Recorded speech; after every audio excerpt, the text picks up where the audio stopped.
We had 100 plus registrations for this. There are only 34 on here right now, but I'm sure that number will go up very soon.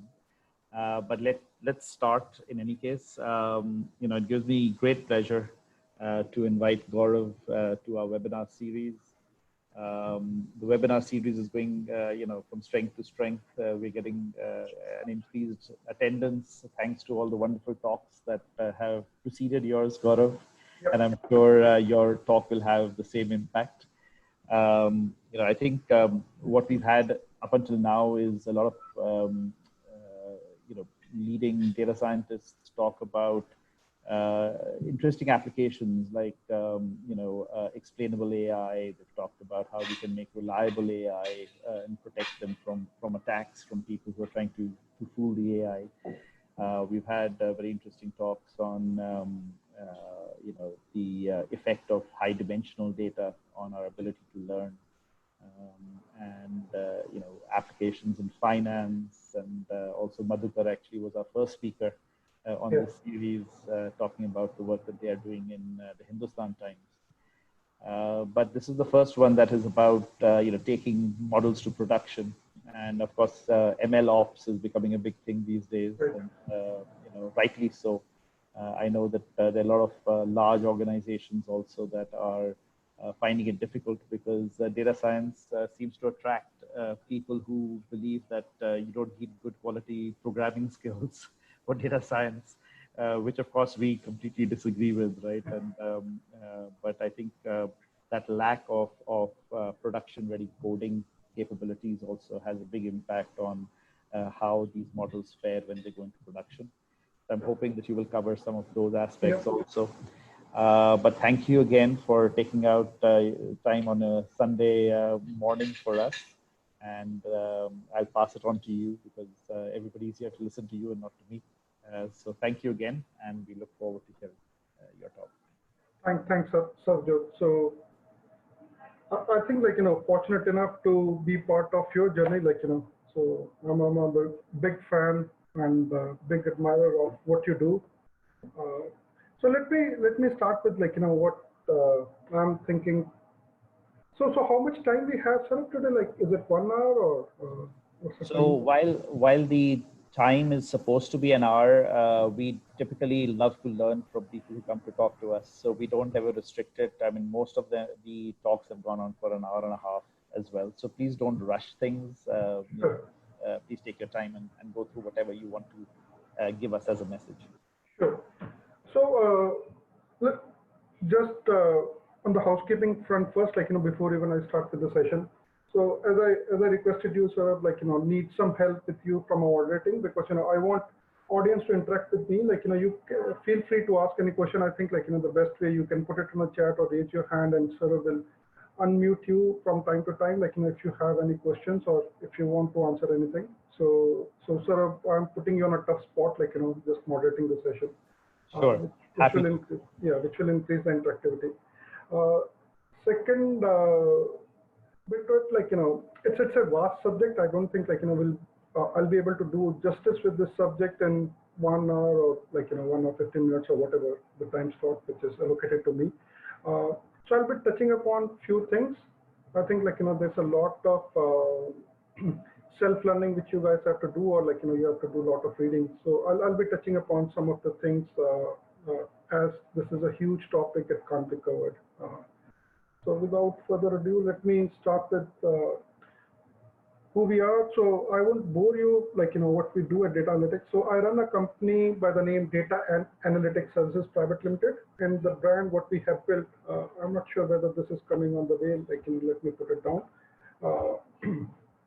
So the brand what we have built, it is called DAS Labs. So we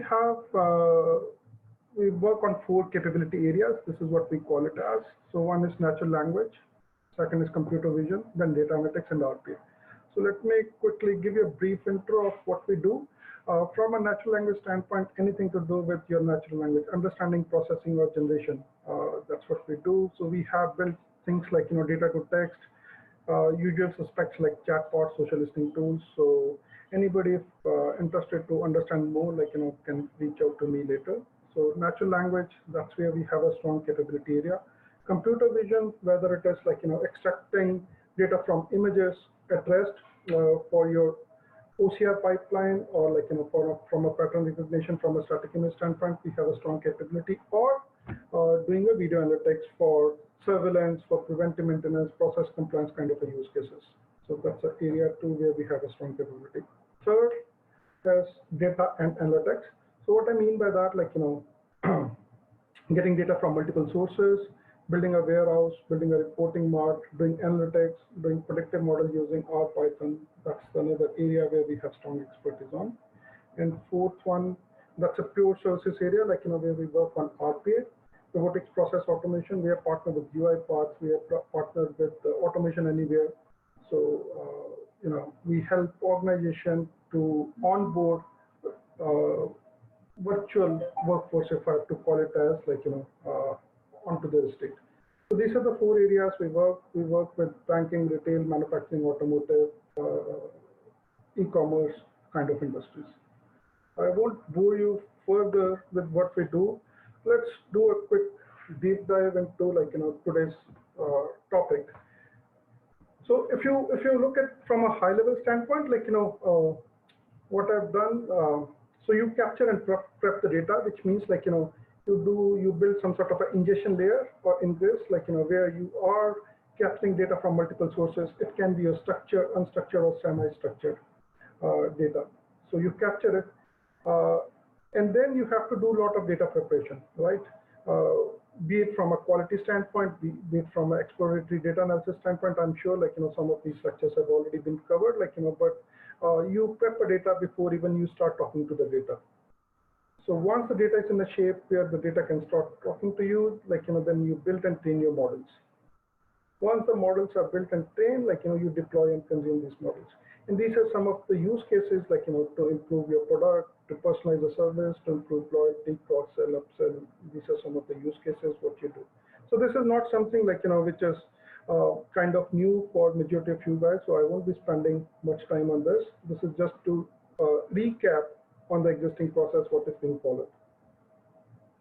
So here, what I have done, like, so now let's go into the model, like, let's demystify the model, go under the hood. So there are three key components to it.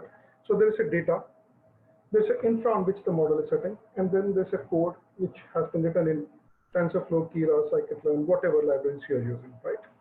So let's talk about the data first, and try to understand what I mean by the data. So as I said, like, for a model works on a data. It's a combination of data and front code, if I have to put it very bluntly, right? So the data need to be captured from multiple sources. So you build some sort of ingestion layer which picks up the data, and then majority of the time goes on to what we call it as a data preparation activity. So data preparation, like, now I have a data. Say, for example, if I have to send some email campaign to different user base, right? And the first thing which I need to check, like, do I have all the emails ID available? So email ID should not be null. So it can be a simple quality check, right? So you look at the data, you do exploratory data analysis, which can be, like, across features. You can identify the features, or you can just have a look at different attributes from a data standpoint, and you define the data quality rules. So the point where I'm trying to emphasize here is, like, you capture, you define, because when you capture, the data is non-curated. Now, from a non-curated data set, you have to curate a data set, which means, like, there can be a lot of business rules, which means, like, there can be a lot of quality checks which needs to be put in place, so that, the data is in a shape in which you can start talking to the data. So the curation of the data, or the preparation of the data, is most important. I'm not going deep into this, so this is my core area. We can have a separate talk or a discussion just on this area. So you are curating the data. One obvious, like, I talked about EDAs, or exploratory data analysis. Second, you do the data quality or the business rules validation there. Third, it can be just a structural changes, like, you are getting some data which is in a tall structure. What I mean is, like, say, for example, employees. employee has address, employee has certain products or purchases. Now you are seeing a data set which is like, tall in nature. So everything is row-wise. Each transaction is captured in a row-wise. Whereas in your model, you might need all the features in a single row. So you need a simple transformation, which is like, converting this tall structure into something what we call it as a wide structure. So that is also part of your data prep. Now you prep the data, you build and train the model, right? I think a lot have already been covered in these series, what Saurabh has undertaken. Like, I'm not going deep dive into, again, the build and the training side. So once you have, depending upon the use case, what you're trying to solve, you will build a model, you will test it, you will train it, and then the whole deployment process or the consumption process start into picture. Deployment is what, or the consumption is what we'll be deep diving today from the topic standpoint. When I'm talking about deployment, like, once you build the model, right? You build the model using some sort of a sandpit environment or using a data which is very close to the production data, or which can be a cut of a production data, right? You built it, you trained it. Now, the model needs to be deployed, which means like, it needs to be productionized so that end users can consume and take benefit out of that. Consumption can be in the form of API, which is a very common consumption. Like, so for example, if I'm building a recommendation model, right? So, or let's talk about Google Vision API.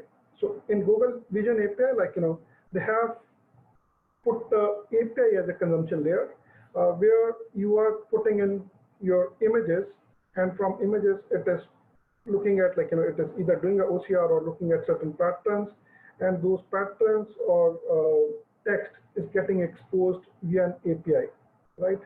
So consumption can be through API. Again, API, it can be a one-to-one API where you are putting one image and you're getting one response back, or it can be a bulk API where you are putting, like, a share folder or a share site, like, where it is picking up and then it is giving you a bulk records or a bulk responses. So API is one form of a consumption. Second, you can have a dashboards or a reporting or some sort of a visualization built on top of it, which will define the consumption pattern. So this is what we need to understand, like, how the end user is consuming the data. And I think this is where, or how the model what you have developed, how the end user will be consuming from a downstream standpoint, from a usage standpoint. This is sometimes we miss as a data scientist, because, that downstream consumption is very important, and we'll go deep into that. So now the second component when I'm talking about the model is infra. So the model needs to sit on an infrastructure, right? You might look at these and you think, okay, these are very cliche terms: reliability, scalability. So the infrastructure, and there's a code I've captured two in single block. So now infrastructure has to be reliable and scalable. What I mean by that, the model which you have built on your Jupyter notebook or Spider or whatever, PyCharm or whatever you are using to as an IDE to build a model. Now the model, or you have maybe trained it on Colab or whatever. So the model that you have built, right, it needs to be deployed onto a production infrastructure. How reliable is that? If there is an issue with the model, or if there is an issue with the data, or if there is an issue with the dependency, or maybe there's an issue with the code, is my model or that whole infrastructure, is it reliable enough to reproduce the same result, or is it giving me early signs of failure? Is it fault tolerant? This is what we are talking about when we are talking in terms of reliability. From a scalability standpoint, now the model what you have built, it is built onto your desktop or a laptop. How scalable is that? For example, if somebody is building some application for, say, personalization, right? Or hyper personalization, if I have to call, or recommendation engine. Now, can it be hosted on a single machine, or does multiple machines need to be spin off to hold that sort of a model? So here we are talking about two things when I'm talking about the scalability. So, and I'll cover those two, like, you are scaling out or scaling up. So you can go to a better infrastructure if you need a more compute, more processing, and the way your model is written, it only work as a monolith. It can only work as a single unit. So maybe you have to scale up. If the model is written in such a way where it can work on a small pods, you can do a horizontal scaling where you can have multiple small machines which can be scaled horizontally so that you can adjust for the loads. So here the two matrices what we are talking about is throughput or the load. So that's what needs to be kept in mind from an infrastructure standpoint. Don't worry if I'm just trying to put a context here, and we will walk through with one example how things will tie back. So here it's more from a contextual standpoint. I just want to cover a few of the basics and then we'll deep dive. Model updates and refreshes. Another issue when we work on a production kind of a scenario, like building a model on your desktop or laptop is very different from when you are posting this model onto a production domain, right? Say, typically I ask this question to some of the data scientists, like okay, what is the refresh frequency of this model? How the model is getting consumed at the downstream level? Say you have built a model which requires some sort of a policy intervention. Policy doesn't change on a day-to-day basis. Maybe it's an alert which needs to go off, right? Or if you are building a model for a financial services company, right? Say this model is to do with predicting your customer churn, and this is something which they need only on a monthly basis. So you should be aware of, like, what is the data grain I'm looking at, how it is being consumed, what kind of refreshes do I need to set up? So sometimes, people fail to answer this question, like, is it a weekly model? Is it a daily model? Does it have to be real time? Or is it something which can run in a batch? Or is it something like, which has to run on a fortnightly basis? So the frequency of the model updates and the refreshes is very important. From an update standpoint, maybe it is sitting on a federated system where, like, model needs to be updated constantly, and then the updated model needs to be pushed to different edge devices. So that's what I'm meaning by model updates. Again, we'll go through that. Maintainability and explainability of the model. Are we able to maintain the model, or are we able to explain the model? I think, like, sort of talked about earlier, like, this is something which has already been covered in the previous talk. So how easy it is to maintain. So you have written a model. Now somebody else is maintaining on your behalf in a production environment as a support team, right? So do we have right level of logging, alerting in place? Do we have right level of instrumentation in place? So the model was designed for a data set where you were expecting a data to be in a tall structure. I'm making a very simple example, right? So the whole premise of, or the whole starting point of building that model, like, you were expecting a data set which is a tall structure. All of a sudden that the source system, there is some changes in the source system. The data which is coming to your model, it changed from a tall to a wide structure format. Now this model is already there in production. Is this model telling me, is there enough alerting, logging, instrumentation in place, which is telling me, okay, now something has changed at the source system level, and that's the reason I'm failing, or that's the reason I've not even been able to kick off myself because, of ABC reasons. From a maintainability, explainability standpoint, when I'm talking about the explainability side, what I'm referring to is, like, what goes into the model. Sometimes it is being treated as a black box. So are there ways we can explain, like, how the transformation is happening within different layers? Can we explain, can we log a few of the things so that if in case there is an issue, we are able to replicate it or we are able to address it? Yeah. Then two things Actually, these should be on the top, like, which is more from a business objective. Before even we start a modeling exercise, like, what is the business objective? So business objective in this case, one example, like, need to recommend best product offered to consumer on real-time basis. So that's the business objective. From a business objective, you drill down to a model objective. Model objective can be like, given this business objective, we need to build a model, which is a recommendation model, where the best score based on certain matrices within a policy constraint. And policy constraint can be like, you can build the best class model, but if that model is taking like, say 20 minutes to do a predict, so then that model is useless because, it is taking 20 minutes to do a predict, right? Because the business objective was, I need something which is on real-time basis. So SLA, service level agreement, or responsiveness of the model, that whole thing defined as a modeling assumption or the as an input to the model, like how the model should perform. So that's more the contextual information. Let's look at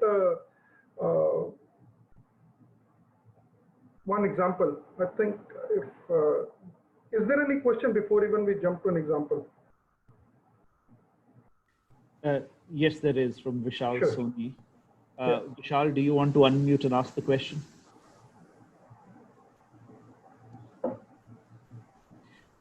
Okay, let me read it out. It says, if we need to update our model on real-time basis, that means we're getting data on the go. Then how can we assure the quality of the data we have received? And how is data cleaning done in a real-time basis? So data cleaning, there are data pipelines. So you need to define the data pipelines from a cleaning standpoint. Let's take the same simple basic example, like, where I was expecting email IDs to be there for any email campaign to be kicked off. Now, those email IDs, I have to put a check in place where I'm checking for the emails being not null and it's a valid email, right? So I'm defining it as a simple pipeline where I'm putting, okay, this is the check which needs to be done. Now, if this check fails, what needs to happen? Do I need to truncate the complete load, or do I need to ignore the complete load, or do I need to, okay, wherever I am finding the right email, I am processing that, and where I'm finding a wrong email, I am putting some sort of a trigger or exception back to some operations team, where they're looking at the data and seeing like, why the emails are missing, or am I sending some alerts back to the source system so that, day 2 feed, I have identified the issue. Now there are 20 records which have no email. And if those emails ID have to be there, so now you need to close that loop, right? So you have checked the email IDs are missing. Either you put an operational process where somebody is fixing it. Once the data is fixed, it is coming back to you. That is operational process. Second, you can build the automated feed where you're saying to the source system, okay, this is something which we were not expecting and seems like something has been changed. There's a bug in your code. This is the feed which is going to you. Now you fix it so that in day 2 feed, this kind of problem doesn't crop up. So you built a pipeline where your profiling can be the first step in the pipeline, where you are profiling for your data. Based on your profiling output, you have data quality rules or data quality controls which are defined. Depending upon the threshold of that rules, you can say, okay, if my 95% of the email IDs are valid, I'm okay. 5%, this is what I need to do. So you have defined a data quality rule. You do that. Then you put the data into some sort of a data store, warehouse, smart, whatever you want to call it as, or analytical cluster, and then you run your analytics on top of it. So from a pipeline standpoint, that is something which is doable, and it always works on the feed itself. It always works on a real-time basis because if you let the garbage in, it's not like your Jupyter notebook, somebody's going and trying to fix the data. So you have to think from an automated fashion standpoint. So it is not like there is no human intervention which is involved. So all these steps your question is very valid. All these steps is what you need to think. That is what I want you to think from a data standpoint. This is what I was referring to from a data. So all the steps you need to think, you need to adjust, you need to build a pipeline so that it run in an automated fashion. Thanks, Gaurav. There is another question from Daman. Daman, do you want to unmute and ask the question?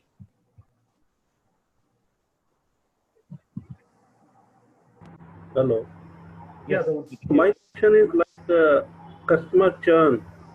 How much it will happen in future? I am not interested.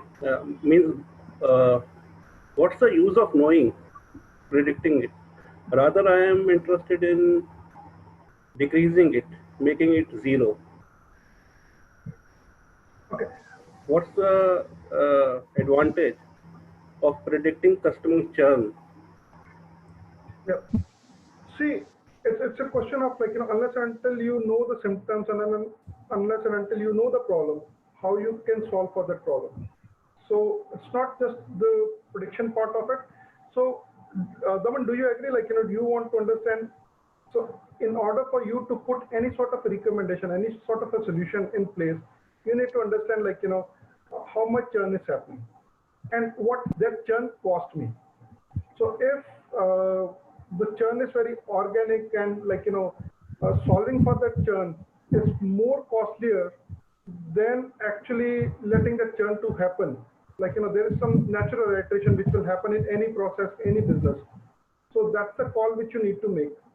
So you need to understand, like, why the churn is happening so that you can solve for the churn for the reasons, and you need to understand what are the reasons which have caused those churns so that, you can put a remediation plan in place. So churn can be happening because I am expecting a price which is lower than, like, the market price. Say I'm more of the world. So more ka, what is the tagline? Sabse sasta, or you get more for less or whatever, right? So no frill less. The price point is it has to be competitive, right? Churn might be happening on certain items if I'm offering a price which is more than, say, Easy Day. So now my customer, there is no stickiness. My customers are going to Easy Day to buy that same Ashirwad Atta because it is 20 rupees cheaper and it is next door. So that's where I want to understand. And why the churn can happen, why you need to predict the churn, that's the second part of your question. Why you need to predict for the churn, right? See, that's the kind of a revenue leak for me. And I am preparing myself for the adverse scenario. I'm running a business. I want to know if, because I'm doing some sort of a what if scenario. I want to know if 20% of my customer exit tomorrow, what will be the impact on my business from a top line standpoint? Now, if 20% of my customer exit tomorrow, can I do any promotion? Can I do a segmentation of these customers or a clustering of these customers where I can offer some promotion where I can reduce my 20% to 10% or 5%? Whereas that will have this kind of an impact on my top line now. So this is where understanding or predicting for churn is also important. Thanks, Gaurav. There's another question by Rohit. Rohit, do you want to articulate it? Rohit, you're probably muted. Do you want to unmute and ask the question? Hi, sir. I just wanted to ask, can you just go to the previous slide, sir? So as you see, you talk about in the first box there is data files, PDF tables, web scraping, image data. Now you have all these different formats. So I just wanted to understand. First of all, you have to extract all of this, and then we talk about the ETL pipeline. So, sir, what are the complexities involved? For example, it might be that you need to have minimum 5 data sources for the model itself to churn out and give an output. And even if one is stuck, then you have an issue. And then it may also be that you have multiplicity of tools working to extract all of it. and then as you have the more number of components you have, the complexity increases. So how do you exactly do it? Is it all through Python scripts and then a workflow orchestrator, or do you use Talent or Informatica, or do you use combination of all of them? So see, it depends, like, how your IT or data landscape is set up within that organization. So all the names you talked about, whether it is Talent, whether it is Ab Initio, whether it is Informatica, it can be any other tool, also Data Studio, whatever, right? You can be using one or all, or maybe combination of few, right? Uh, so because here we are talking about structured, unstructured data. If you talk about the traditional ETL tool doesn't have capability for unstructured data, right? Now you have a mix of traditional, so the way your infrastructure has, like, it has a legacy, say, ETL tool. Now you are building some new scripts. Those scripts can be built in any language, like, whether it is Java, Python, or whatever, or you can pick up any off-the-shelf tool from the market, like, which can do the data integration. So data integration itself, it's a huge activity, and this is where, like, I think from an organization standpoint, like, why is the question which has not been asked so far, like, why sometimes the adoption of AI or ML is slow, because the organizations are not sitting on a data estate or a data structure, right? So the data is still fragmented, it is still siloed. They have not ingested the full data landscape, and that's where the business case for AI or ML is not getting justified, because the data is not captured. So this is, yes, you're right, this is a very complex problem. No single answer, and this is where I'm not here to talk about, like, more about my company. This is where we are building a product which is a single platform, from ingestion to modeling to productionization, everything on a single platform.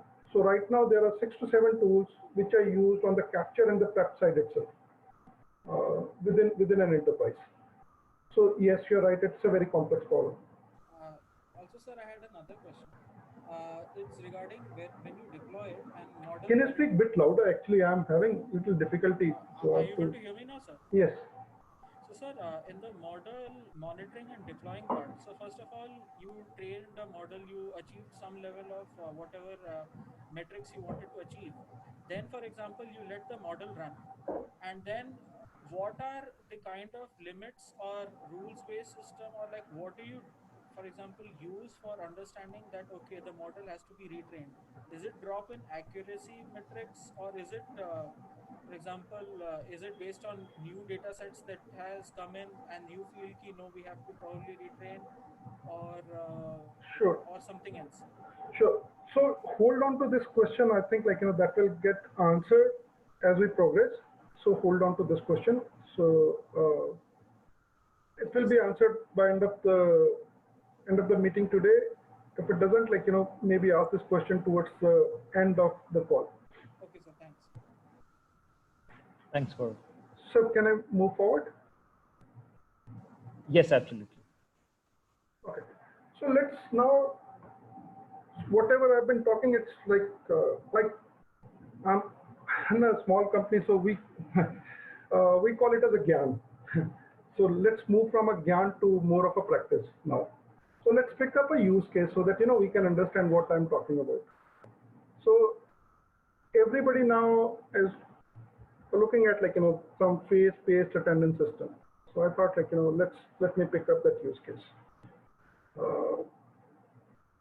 If I look at that use case, so I've just captured, like, high-level process.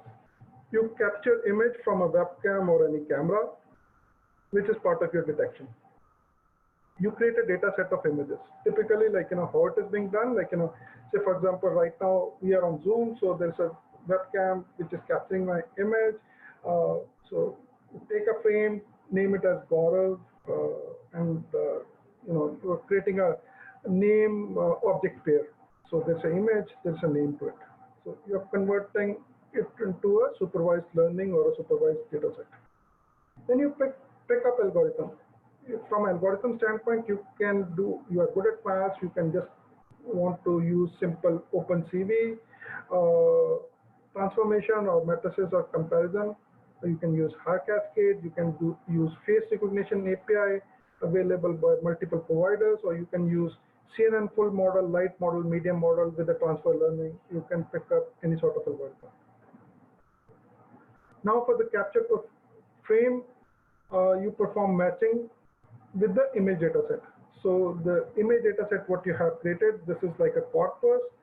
Now this is a transaction, or this is like, the image which needs to be compared against this corpus of known faces. This is what I'm referring, like, for the capture frame, perform matching with the image dataset. Once you have done, you are publishing the result, whether it is matched or unmatched. Let's look into a code which is more like a Python script. So a typical coder will do these steps, like, you have created an images directory, you are picking up all the images, writing, like, you're capturing frame by frame, you're reading the camera, you have picked up a frame, this is the image to be mapped, you have converted this image to grayscale, you are converting this image to a matrix. Now you are using some brute force here, which is like for all the images in here, you are doing a match. If this image is getting matched, this is based on a similarity matrix, which is like, can be Euclidean, can be any sort of a cosine similarity logic, what you are doing, like, so based on the threshold, what you have set up, it is saying whether the face matches or not matches. I think this is little wrong, but, if it matches, you're writing it to DB. It doesn't matter, like, if it matches or not matches, you're writing it to DB, you're sending it to email. So this is what you typically do. Let me move it here, this guy.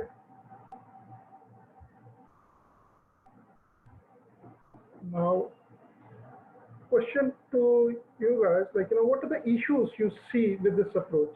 Is this a production model? Anybody want to go, like, what are the issues? So I've written an approach, I've written a sample code, and now I'm asking, is there an issue you see with this model, or is this a production model?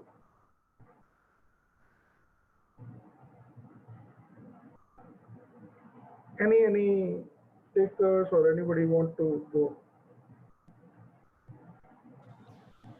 Abhishek Lomsh says no exception handling. Okay, so there is no exception handling, that's fine. What else?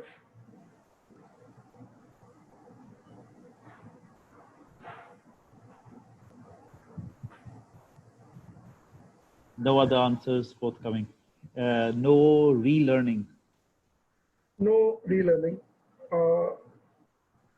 which I guess, it means, like, if the image is not matched, there is no closed feedback loop. Is this what you're understanding? Okay. Yes. Yeah, I'll take that point. Can be vulnerable to new DTA, new data. Will be vulnerable to new data. Not sure what I mean by that, but so I guess if it doesn't match any existing image. I think it is more to say, like, it is not trained on a new data. If the new data is very different. It's a closed loop again. Yeah, closed loop again. Image size regularization. Okay, so regularization or standardization of the data, that's another issue. Whether what I think that person is referring to is, like, say you have taken my picture. Now my picture can be, like, 700 by 700 pixels, or you can take it 300 by 300 pixels. If you're comparing 700 by 700 pixel with 300 pixel, like, maybe in 300 it's densely populated and the features might look very different. So, okay, I take that. Left, right faced images will not be recognized. Left, right faced images will not be recognized. Valid point, but now let's understand, like, from a business standpoint, right? COVID, this is a very new phenomenon. Why you need all this? Because this is something which came as part of your COVID episode, right? Now, HR, I'll say 70% or 80% they might have images stored, and the photo shots which they have taken, it's like the face shot or the headshot, whatever you want to call it as. They have never taken a picture which is for, okay, you need to do a left pose or a right pose, or it was not for a proper Photoshop session which was arranged in any of the company. So this is what they have. Now that's a constraint which organization will put you. And even they will not have images for 100% of the employees. Let's say they have images for 80% of the employees. They have only single image. And they can't do now if the office, every factory shut down or they're working remotely, they can't do all that thing for you, right? So this is a business constraint. So let me go into next, and I'll try to pick up a few things from here. So let's talk about what are policy or business constraint. How to handle new joiners, movers, and leavers. That's a question which any business will want to understand from you. How to handle the transitions. The images folder, what we have seen here, right? How the new images will get onto this folder. If there is some change in the department, or if there is a new employee who is joining. We do not have a stable internet connectivity. You are building the solution for a factory, right? And now this factory is somewhere in remote location, let's say Punjab, Haryana, Himachal, whatever. We don't have a stable internet connectivity. That's another constraint which businesses put. Result need to be displayed on a central dashboard. During peak hours, we do not want queue for attendance. You're putting it at a factory gate, there's a shift. In that shift, there's an intake of 500 employees. So even they have done 2 gates. So there's a huge queue. Or if you are in a school, there's a huge queue. How you're doing a queue management? Because you don't want to start another problem, which is for attendance, you have to now do a long queues. Time to detect and recognize is less than 1 second. Because, again, it's linked to a queue problem.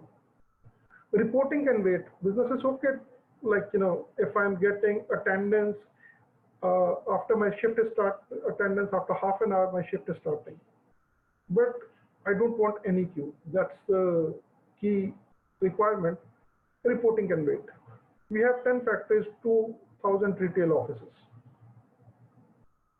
We are operating under a union. 1 or 2 false alarm, my face not matching. On and off, very, very, very low frequency basis, if this incident is happening, maybe there's a tolerance to it. If it is happening frequently, maybe for different employees, we are operating under a union. This is a big no-no. So I'm just setting the context from a business standpoint. Because here what we are discussing today is production models. So how we can make ourselves ready from a production standpoint. What you have seen here is a typical training, test, model development view. Whereas this is what business is looking for, right? So how we can decipher this information now? We talked about data. How profiling and data quality be part of the process. So headshot versus side versus left, right, upside down, or whatever, 700 by 700, 300 by 300. All this part of your data quality. That process has to be built in. Data privacy encryption. Now we are building this product, say, on cloud. What are the data privacy or encryption norms attached to it? Can somebody just do a random API query and get all of my employee records along with their faces? What is the role-based access control defined for it? What are the data enrichment rules? Now you have an image, maybe you have employee ID, say Gaurav Shin, this image employee ID 101. You might need to enrich it. I'm working in shift A, which is starting at 6 a.m. in the morning. I'm entering from main gate, or I'm entering from gate which is close to cafeteria. So there is a lot of data enrichment rules. What is the DQ treatment and root cause analysis? We talked about earlier, ETL and data pipeline. Exception and control framework. If my image doesn't match, what is the exception process? Right? This doesn't talk about exception process. If my image doesn't match, do I still need to mark attendance? Do I need to send it to somebody who can say, okay, no, this guy has come and do you approve this person? Is there an approval workflow to it? Frequency of data updates. How frequent the data is getting updated. So here we are again referring to, sorry, I'll be doing back and forth just to make it more practical from you from a code standpoint. So how frequently this guy is getting refreshed? Here, the way the logic, nobody has pointed out, the way the logic is built, it is built using a brute force. It is going through all the images. Maybe I can load it, build a model, create a binary or a pickle file, and then do a pickle comparison, rather than doing image over image every time. It can be as simple, or it can be other options, like, you know, where I'm doing some sort of a classification. How data from my algo is consumed, or what is the downstream impact? So now we have marked attendance. We have identified a phase. Now that phase which has been identified, it needs to go to, you are capturing the in and outs. Now it needs to go to some attendance system, or to HR system, or to payroll for the payroll processing. So how data, what we have captured from a model, will be consumed by the downstream system. So that's the data side of the things. Let's look at the algo, and I'll cover this in detail, like, you know, the algo. Which algo? We talked about so many algos earlier, right?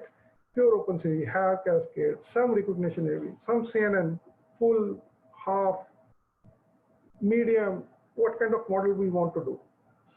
Different algos need different shape of data. You know, tall, wide, this come first, this come after. There's a lot of transformation, translation, normalization we talked about. We talked about scaling, we talked about regularization, all needs to happen. Will my pre-prod, that's another important question, like, you know, and which is a very common answer. So मेरी machine पे चल रहा था, production पे डाला, फट गया. Will my pre-prod algo work on my prod? So prod, because the data is different from a volume standpoint, from a velocity standpoint, from a shape standpoint. Will this algorithm, whatever you have built, say you're building for a recommendation model, will that algorithm, what you have tested on your test train data, will that work on a production? How can I ascertain my algo score? I think somebody was talking about algo scoring earlier, right? System or environment versus agent coordination. Now this device, which is this camera, which is picking up images at entry gate, it is now interacting with the system or environment. That environment is, okay, the image needs to be captured. There's a workflow for exception. There is a, if everything is good, it needs to go to some HRM system. So all this stuff needs to happen. Do I need a feeder system? My algo one, which is what we call it as a ensemble models, which is very sequential in nature. So algo one is doing something,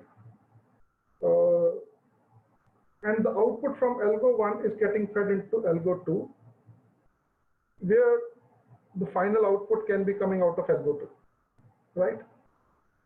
Or there can be other topology, which is like, you know, you have multi-models in place. So let me go first into this, and then I'll come back to the infra side. So let's talk about selection of algos and parameters. I know this is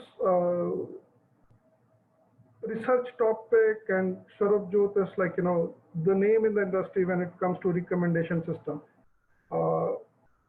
And especially I'm asking for those like, who are getting trained under SERV.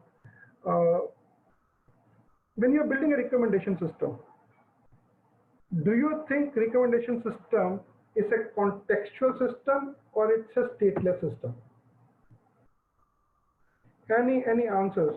Is it a contextual or a stateful, or is it a stateless model, what you're building as part of recommendation system? Or anybody want to give a try? I want very large bachao. Sorry, come again? I said very large bachao. मेरा नाम डाल दिया आपने इस पे. So it's a so okay. If no one is taken, so let me answer that. When you are building a recommendation model, right? Recommendation has to be done in some sort of a context. What is the past purchases I have made? So under that context, somebody is recommending something to me. So it is a contextual model. So my past purchase history is feeding into that model. All of a sudden you are into discussion, and this architect guy said like, we want to build everything RESTful or stateless. Microservices पे जाएंगे because सब कुछ AWS पे चलेगा, everything has to be microservices. और आपने बना दिया recommendation model stateless है, वो उसको कुछ दे ही नहीं रहे हो मेरी past history, तो वेट कर रहे हो कि कुछ आंसर आएगा, right? So you need to understand like, what is your model, a contextual or a context driven, stateful or stateless hai? That is the question. So two questions which we are trying to answer here. Can we select more than one model to solve the problem? This is a typical question I've been asked a couple of times. If yes, which output shall I use as a response? How can I do that on a runtime? Now, people who are working on TensorFlow, they ask like, my graph is defined, tested, and hyperparameters are tuned. However, the accuracy is very poor in production. Any thoughts? And I think we had a similar question earlier also. I said like, let's put it on a parking lot for a time. So let me answer these two questions. So you have a data set, you have target matrices in terms of your accuracy, recall, whatever, like, you have certain target matrices. You have constraint. We have talked about like, the time constraint. We have talked about the cost constraint, or we have talked about like, the real time versus non-real time, contextual versus non-contextual, federated versus non-federated. So there are multiple constraints, right? Now you are running these features, algo, parameters through different types of algorithm, and you are putting a score onto it. Then you are ranking your model, like, model 1 has 95% score. And by the way, this is a slide which I've taken from Microsoft AutoML overview page. You can look at it from there also.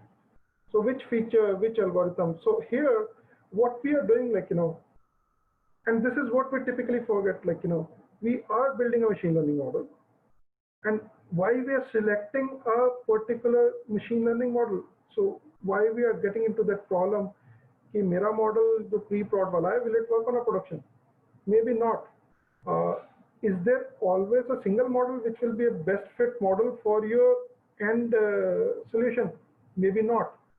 Maybe you need a battery of different models which needs to be, and on a runtime basis, you need to pick up, like, what is the best suited model for given data set, because you're getting a varied data set.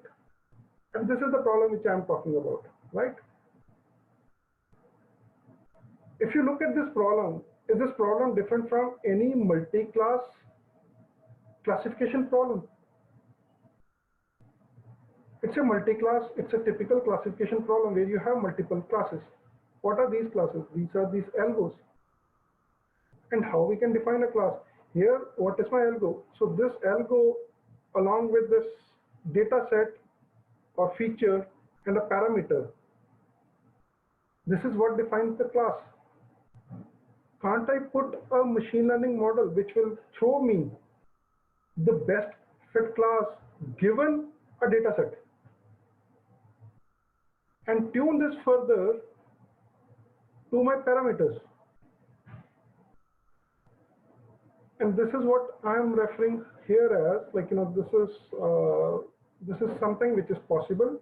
Now there are two approaches what I've captured, so that people who are more onto the coding side, I was like, okay, let me give them something out of this call. So there are two ways you can do. One, brute force. For algo in algos, you have these algos, say 10 algos. For algo in algo, for hyperparameters in params, you perform a search. It can be grid search or whatever, perform a search where model matrices are best. Once you have achieved the best model matrices, you are breaking it out. So now you are storing this algo with these parameters, with these matrices into some dictionary. And that dictionary is something which becomes a decision criteria for you to pick up what is the best model. It's simple programmatic approach. Let's look at a different approach. So you have an ML model where you have a data set class. So I'm classifying my data set. I have all these data set. I've defined I'm classifying the data set. So I'm saying get algo. Again, this is, I've written a pseudocode, get algo. I've defined a meta model. Now, I'm passing this data class. The data set, what I'm getting, so here the process is read a data set, pass the data set to classify data set, you get a class, I'm passing that class to a meta model, I'm getting the best algo. On algo, I'm calling a predict, I'm passing this data set. Right? So here, it should answer these two questions. So I'll pause here for a sec so that, if there is any question. So Gaurav, one question from me here. Sure. So we talk about potentially using an ensemble of models or multiple models in tandem to solve the problem. I mean, if we go back to, again, talking about recommender systems, there was a very famous competition run by Netflix where they actually opened up an offer of giving $1 million to any researcher that could beat their current recommender system at the time. By improving the accuracy by 10% in predicting ratings. And the researchers went and created a very complex model with lots of different models used as an ensemble, and beat the existing model by 10% and won the $1 million. But that model never went into production, and mainly it was because the complexity of the model, was such that it couldn't possibly be used in real time. And like you were saying, take the context into account also. So I guess at what point should you be evaluating, what the SLAs are, right? I mean, I know a lot of AI problems where people go and create a wonderful model, but then later on they find out about the SLAs that can't be met then as a result. And therefore it's considered a failed project. So in your view, when should they really be looking at the SLAs and how do you evaluate in advance as to whether those SLAs can be met? See, SLAs have to be taken care from day one, right? You cannot put a battery of models without even thinking of SLA. When I'm talking about this multi-class, so ensemble models, what we are talking about, right? So here, based on your data set, based on certain matrices, so it is picking up a data set and running that data set through different type of algos. These are the key matrices from, say, so let's say one matrix, let's pick up one matrix, say it's accuracy, right? Now we have achieved this accuracy, but we have achieved this accuracy in 20 minutes, which defeats the purpose. which defeats the purpose. The purpose has to be real time. So from the modeling standpoint, from that bit onward, you have to, because this will be more like a centralized model. You are right, because it never hit to the production, because it is not something like the model is getting. So it's the data which is moving on a real-time basis. The predict is happening on a real-time basis, right? Whereas the fit has happened on a batch basis or on offline basis, because fit is what will be resource consuming. Fit is what will take lot of time, whereas the predict is what it has to be real time. So when you are building it for a predict, or when you are building your model, at that time you have to take care of the SLS. Okay, great. The reason I was talking about this, because this is a general question, Sarojit, people think, can they use one model or two model or three model?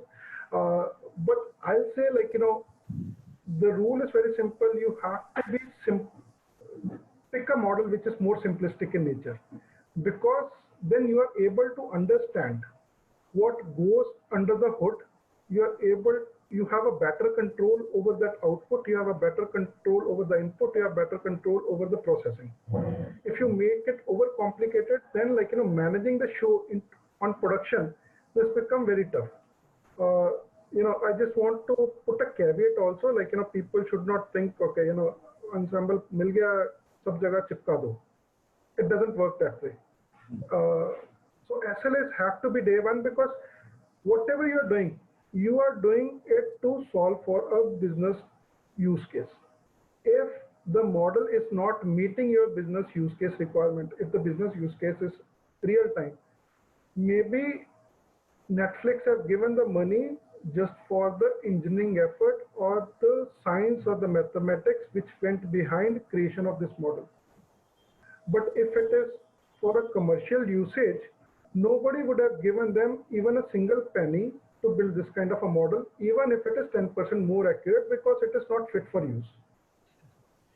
Yes, agreed. And I think it was more a marketing stunt from Netflix. Actually, the 1 million was worth it, right? Because they got lots of researchers that they could then evaluate and employ afterwards also. Yeah, it gets a lot of eyeball and attention and all that stuff, right? So it is not something which is and they were aware, it will never see the light of the day from beginning itself. So it's just a... Right. Do you have any client where you go and say, okay, I'll give you 10% accuracy here, I'll uplift the accuracy by 10%, but my model will take forever. You pay me. Nobody will pay you, right? Yes. That's where it is from a commercial standpoint. So there's a question here from Mohan. Mohan, would you like to ask the question? You can unmute now.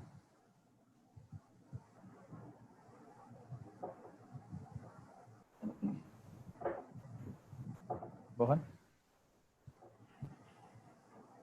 Okay, maybe he's having problem with the mic. It takes to the question whether Python is fit for production-ready model creation is the question, or shall we convert it to Java or some other language for production? See, this is a very to be honest, I don't know the answer to this question. I've been a Java developer, and then I graduated to Python. So I have my, I'll say I have two girlfriends, so Java and Python. So I don't think there's any model which can't be built in Java. There's any model which can't be built in Python. Can you put it on production? I think yes. Look at Facebook, look at Amazon, look at all the guys who are building all the new age companies. They are either using the majority are using Python now. From a machine learning, Julia is becoming another hot favorite for a lot more people. But Python, the only reason was the threading part of the Python. That's where it was struggling. Now there are ways you can do that also. So it entirely depends upon your use case. Both the languages are legit. They are there, can be easily built, deployed onto production.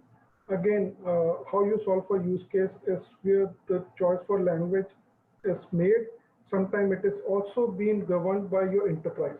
So, if you within your enterprise, if you have a strong Java camp, you are forced to build a model which is on Java. Similarly, if you have more open source community camp, you can build it in Python. So no one answer.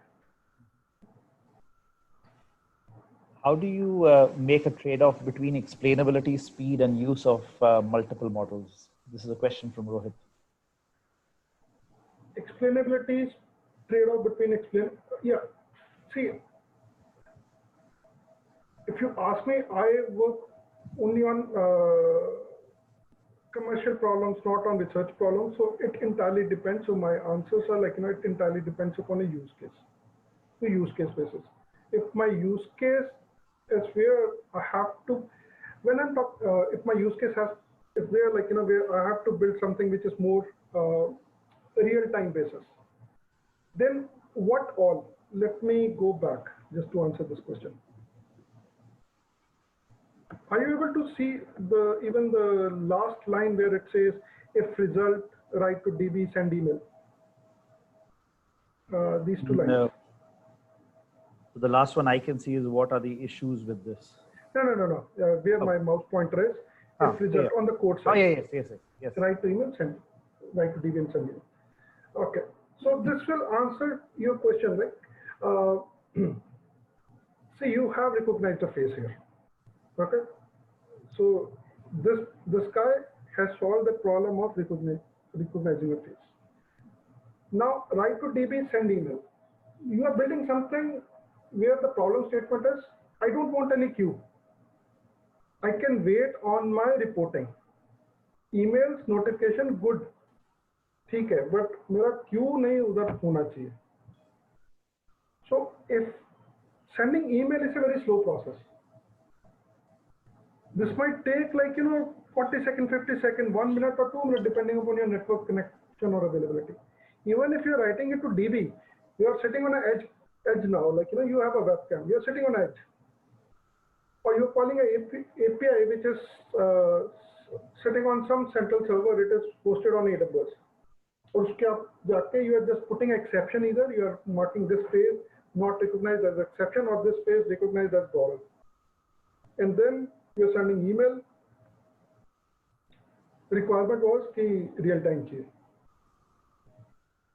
ये email send करने में 1 minute लगा दिया, net connectivity ने 1 minute और लगा दिया, because Python just now we answered Python या कोई भी language it flows top to down. ये जब तक यहाँ से खत्म नहीं होगा, next line execute नहीं होगी. Even if you put a thread, unless and until it is a daemon thread, it will wait for this main program to terminate, it will wait for this to happen, which means next guy in the queue वो खड़ा रहेगा. So that's a trade-off now which we have to do from a performance speed standpoint. So what I will do, I will put this in some sort of a queue, and now वो एक cron लिख दिया, or I have written a job which will write it to DB or send an email as an offline process. Because this process, I am only worried about capturing the face. Face मिला नहीं मिला आगे चलो, मिला नहीं मिला आगे चलो. I cannot wait there and वो बंदा 500 बंदा लाइन में खड़ा and they are अच्छा मिल जाएगा, अब database में लिखेगा. Next day they will say take it off, उतारो इसको, घर ले जाओ, बाय बाय टाटा, नहीं चाहिए हमें ये सब कुछ. So here, depending upon the use case, see, we have seen a trade-off, right? And the trade-off, for the trade-off, we have done a workaround. And the workaround is put these two steps, which is resource consuming, which is memory consuming, which are slow. We have designed so that it goes to a queue and there is a separate process which runs on that queue and do this whole thing. And this is what I'm talking about, making it ready from a production. This looks very good, very beautiful on your Jupyter notebook. Will it work in production? Answer is no. Now, explainability part. what is the trade-off on explainability? I'm logging certain information where I know, like, this is how the data is being captured. This is so that if it fails, I know exactly why it fails.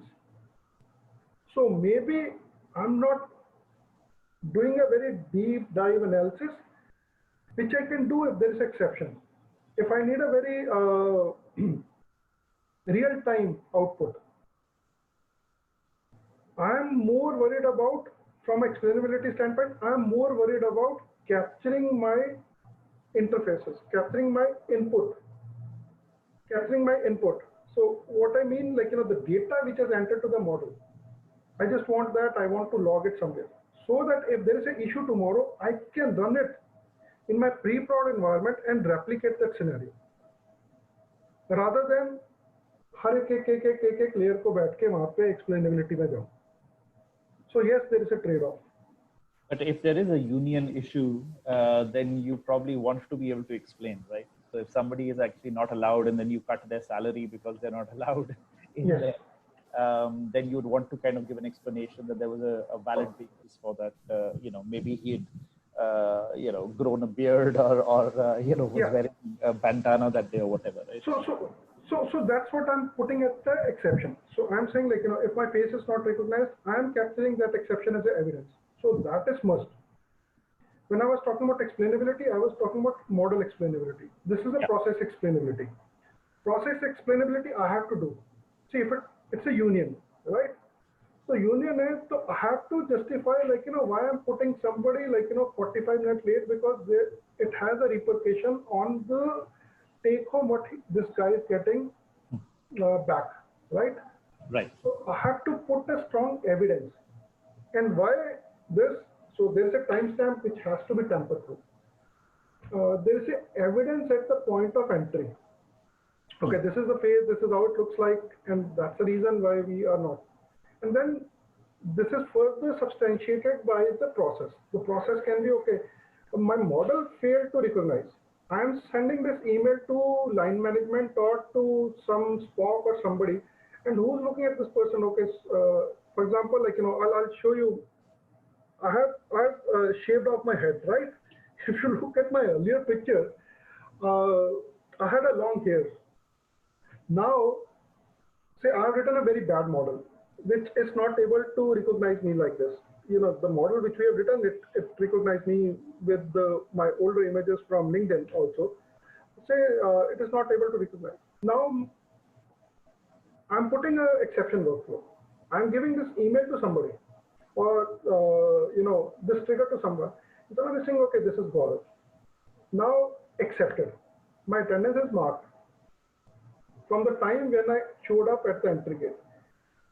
So attendance is marked. Now what needs to happen? My model needs to be updated with this picture, not with my cap picture or not with my long hair picture. Right?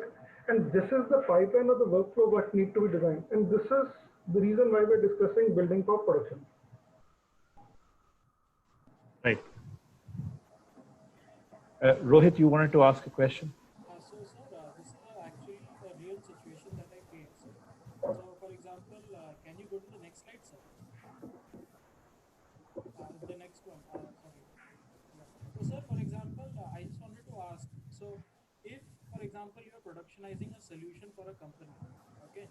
So, if you have productionized the solution, do you have a base model in case, very simple base model in case everything fails?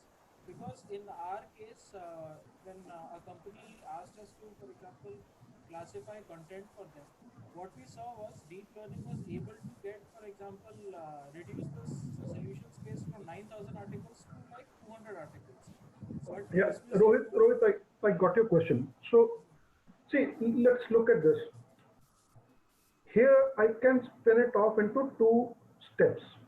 I can say, thread 1, it is doing all this, very good. Thread 2, it is hitting a base model, getting output. And I'm saying, here I need a join condition, because this is one path of execution, this is a base model path of execution. Here I am putting SLAs or policy decision somewhere. where I'm saying if this guy doesn't return me back in this SLA, defined SLA, I'll throw my base model output, give some output to the user. Yes, you can do that. Great, thank you. Carry on. Yeah, just conscious of time, like, I'll pick up another bit, topology. So here, what we have been talking about, like, personalization use case, right? So you have this phone where you need to get a personalized offer depending upon your usage. Here the B, it gets aggregated, then a consensus is built, then that model is updated to all. So this is topology 1, where it is centralized federated kind of a model. And that's where I was asking, our recommendation system context aware or stateless? So here it's I need a context. This is a user context. So there is a model which, so here what's happening, like, based on the mobile phone usage of this user, there are certain insights which are drawn. And then what I'm doing, I'm aggregating that, updating my model, central model, and then I'm pushing that onto all the devices. So it's a topology here is like, you have a federated edge model, you have a central also. It's a hybrid topology, right? Now let's look at topology 2. You have these 3 systems. You have an employee DB where the pictures are stored. Now you are getting data. So you have a model, single model, which is sitting on all same model, base model, whatever we want to call it as. It is sitting on 3 devices, edge devices. It is just the data which is getting refreshed onto these edge devices. And whereas this is getting from HRM, this is getting from file. This can be one topology. If there is exception, depending upon how accurate or what is the use case requirement. If there is exception, which means like, it is not able to recognize my face or whatever, it is can go to a model 2 here, which is now it is saying, okay, this exception, this is the face, this is Gaurav's face, it needs to be refreshed, and then there is a refresh which is happening, and here again I am picking the corpus or the initial data set against which or my model is getting refreshed. So this is topology 2. So just a data topology, it can work. It can be data plus model refresh topology. It can be federated to a centralized topology. So all these things you need to think of from a use case standpoint when you are hitting to production.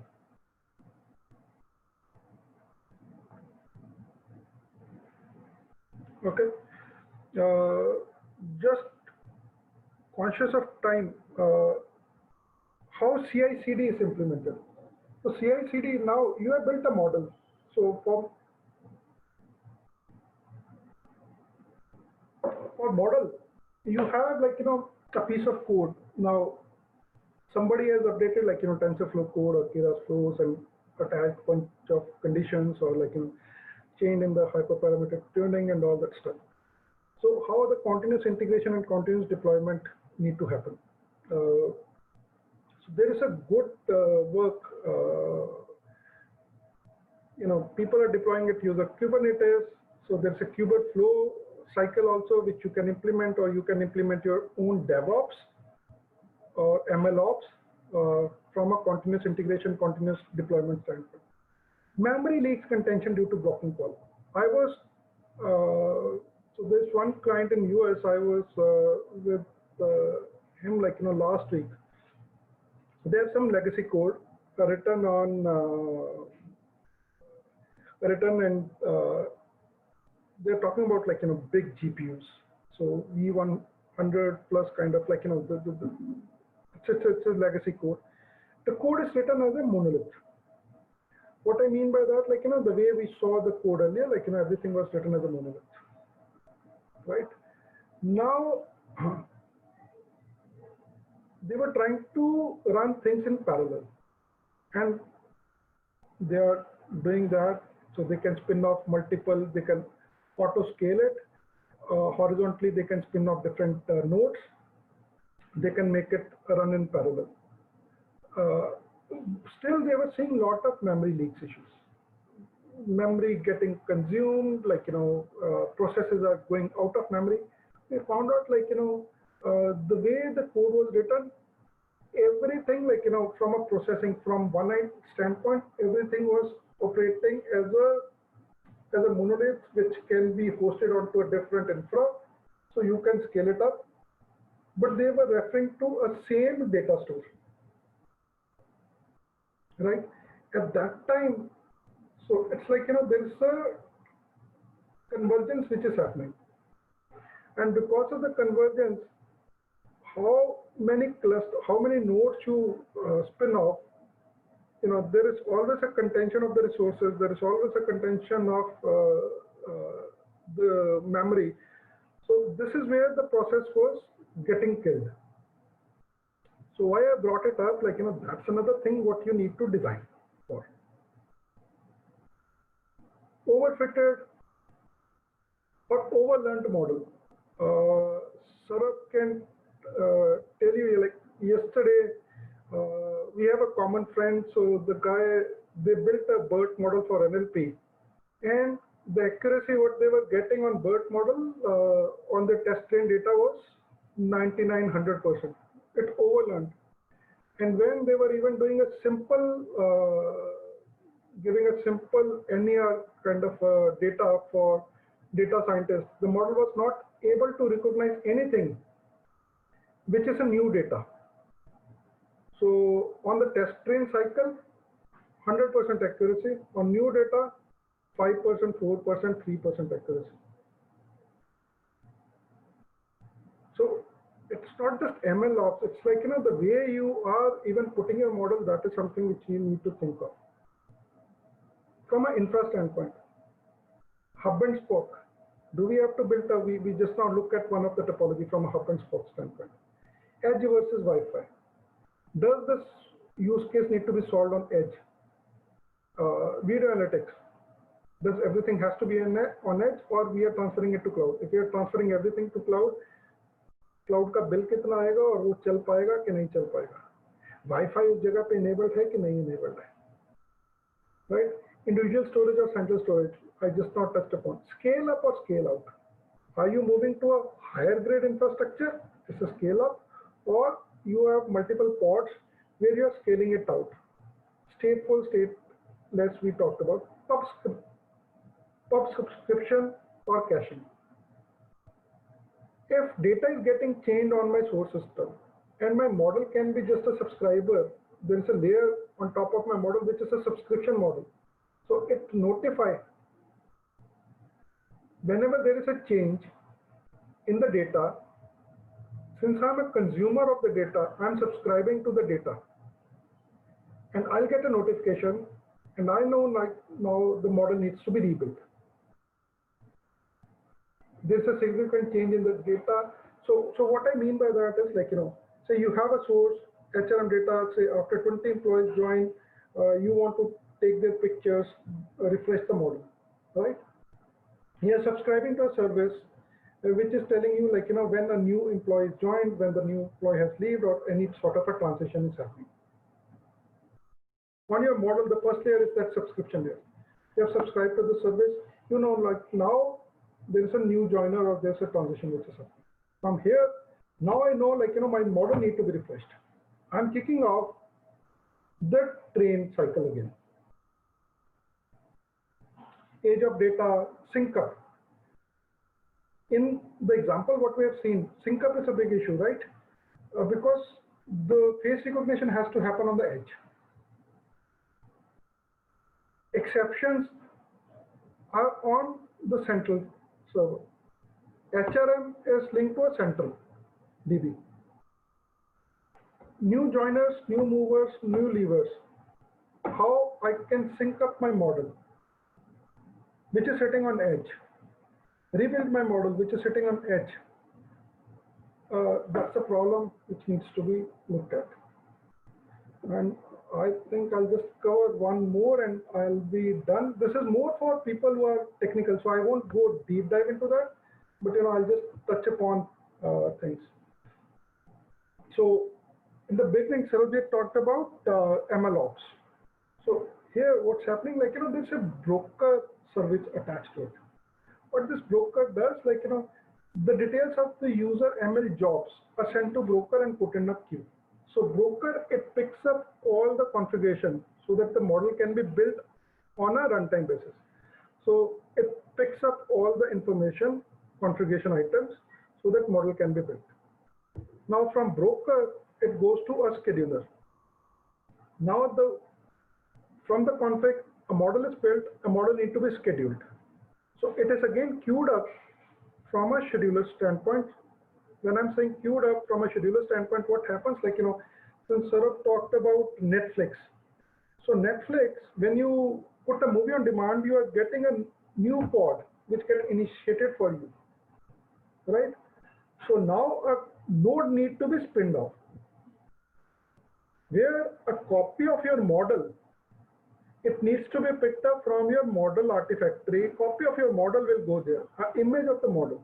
A pod will be created, a new node will be created. And here, say, this is user Gaurav, this is for user Saurabh, this is for user XYZ.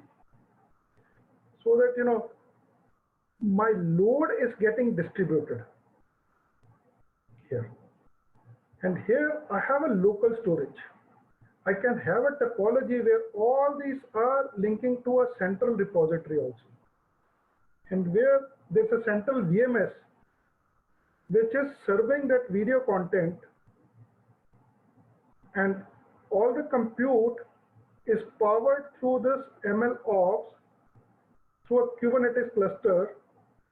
That is how it is being done. That's on one side of the thing. We talked about multiple model rendezvous service.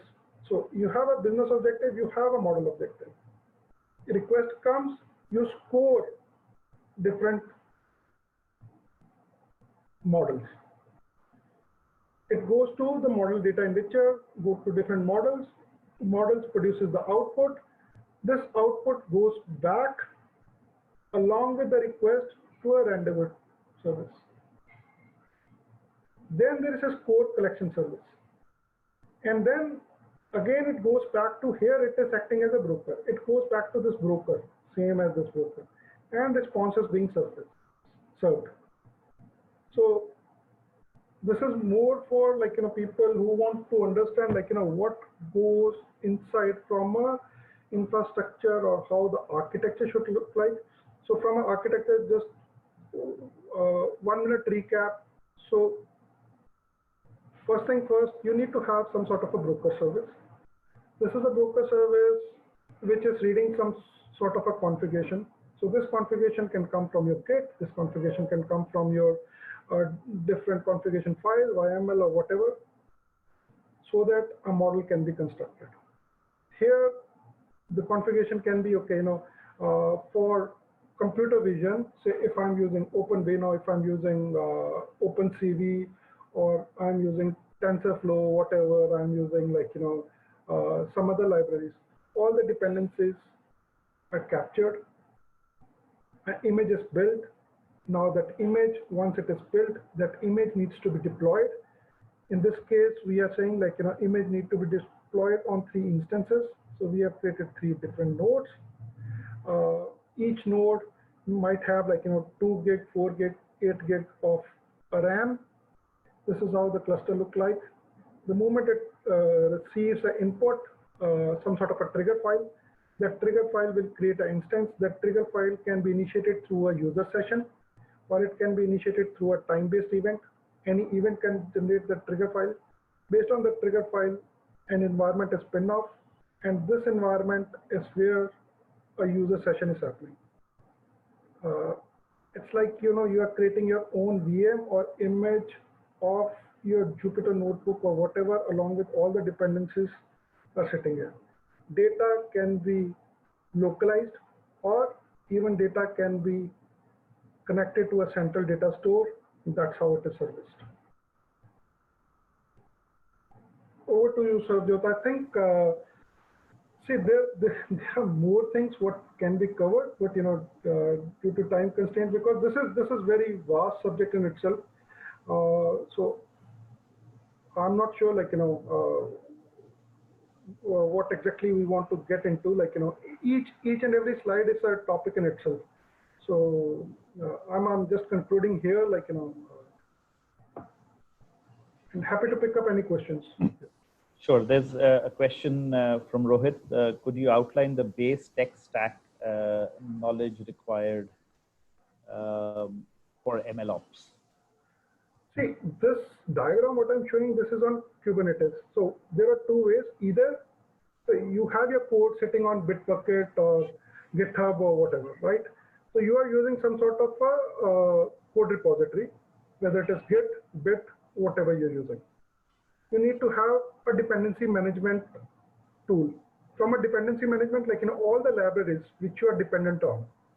So those dependencies, your typical requirement.txt file, where all the dependencies are captured.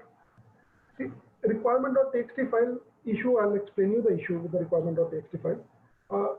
There are two approaches. One, you download everything, build an image, and then deploy that image. And this process can take 5 to 10 minutes, or maybe more, depending upon the kind of the use case. If you're trying to download, say, SpaceC full model for English and 10 different languages, and you want to download from requirement.txt and then do a deployment, that might take 20 minutes, 50 minutes, or maybe an hour or so. Second approach, you download it, you create an image. Now I'm using, say, Windows as the infrastructure, or I'm sitting on Ubuntu, or I'm sitting on Red Hat, or I'm sitting on whatever.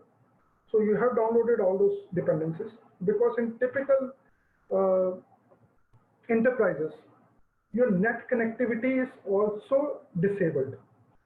If you go to any big bank and आप तो घर पे तो कुछ भी लिख देते requirement.txt और लगता है कि निर्वाणा स्टेट आ गई, दुनिया में कुछ भी कर लूँ, दुनिया मेरी मुट्ठी में है. It doesn't work that way, right?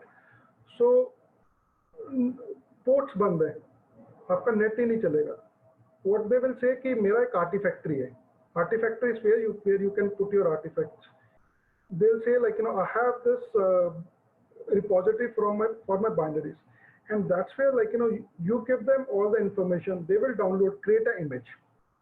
Next time, now you need to tell them, okay, now this image is created. This image needs to be created on 6 ports or 7 ports or 8 ports. For my each port, this is the configuration. The diagram which is shown here, this is on a Kubernetes, which is by. So there's a Kubeflow by Google. You can use that also. There is AWS pipeline. There is MS Flow. Microsoft also has a workflow. Or you can create your own DevOps. See, if you want to be cloud agnostic, you can create your own DevOps. For on-prem, we built our own DevOps. Methodology is very similar. So you need a scheduling, you need a brokering service, and you need a container. Container can be Docker, container can be Kubernetes. You can do the container management using Kubernetes or whatever.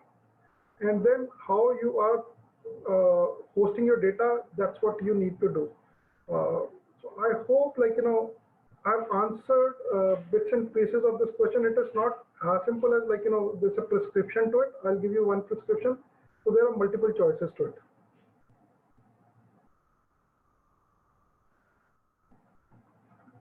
Sir, you are on mute.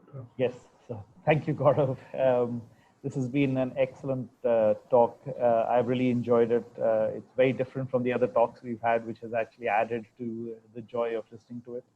So thank you very much for it. I think a lot of people here have got insights into what more it takes than just accuracy, right, of a model. Yeah. It's really, really important. And again, thank you. It lived up to expectations and more. And I hope that we'll get to see you again sometime in our webinars where you can dig deeper into some of the aspects that, for the lack of time, you've had to kind of go through quickly here. But again, thank you so much. I really enjoyed your talk, and I can see from the feedback we're getting here that everybody else did too. Thank you, sir. Thank you, sir. All right, take care. Okay, cheers. You too. Bye. And thanks everyone for joining us this morning, and we look forward to having you again on our future webinars. Thank you.